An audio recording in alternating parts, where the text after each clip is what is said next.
I rise to adjourn in memory of beloved entertainer Robin Williams. On Monday morning, Mr. Williams took his life at his home in Tiburon. This is a loss that has seemed to touch us all. We all know Robin Williams as a celebrity and as an amazing talent. For many of us, it was like we knew him because we had spent so many hours of our lives watching him. But it was also like he knew us because he made us laugh so easily. And when we laughed, it was not a shy giggle. We laughed and we laughed and we laughed. He knew how to tickle our funny bone. And in 1997, Entertainment Weekly named Robin Williams the funniest man alive. He was a talented comedian and actor of international stature.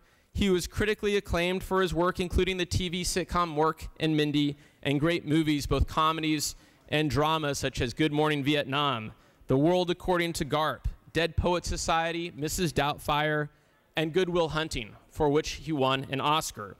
But for the community in Marin, Robin Williams was a friend and a local success story.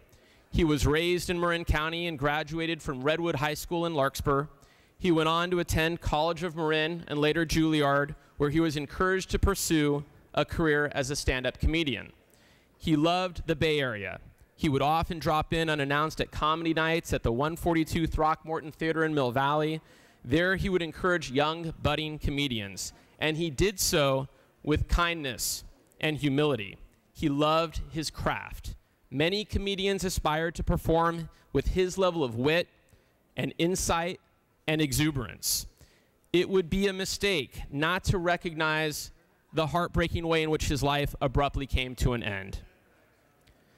Let us all keep in mind that how his life ended is not his fault. His suicide was not a selfish act. His death was the consequence of a disease. He bravely battled addiction and mental illness, much the way others battle cancer or a heart condition. Unfortunately and sadly, sometimes those battles are lost. Robin Williams was not alone in his suffering. 3,500 Californians die by suicide every year, more than in traffic fatalities, nearly double the number of homicides, and another 46,000 attempt suicide annually. While we are making great strides in cancer research and in fighting other illnesses and causes of death, suicide is one of the few causes of death that is actually on the rise, and it is rising at an alarming rate. Robin Williams was aware of this and his own challenges with depression. His performances occasionally reflected that awareness, but often reflected his character. For example, at the 1999 Academy Awards, Robin Williams was a surprise performer who stole the show singing "Blame Canada" from the movie South Park. As only Robin Williams could, he ended the song leading a kick line of Rockettes, all dressed as Canadian Mounted Police. He performed that song because the South Park voiceover actress had committed suicide only a few months prior to the awards. She had taken her life after suffering from bipolar and generalized anxiety disorders. Regardless of how or when any of us take our last breath, in Dead Poets Society, his character advised us all to follow the lead of Horace, to seize the day, because it or not, each and every one of us in this room is one day going to stop breathing, turn cold, and die.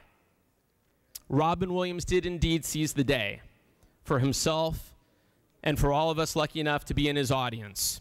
In 2005, Robin Williams received the Cecil B. DeMille Award at the Golden Globes. He dedicated that Lifetime Achievement Award to the memory of his good friend and roommate at Juilliard, Christopher Reeve. In doing so, Robin Williams quoted Hamlet and said, "May flights of angels sing thee to thy rest."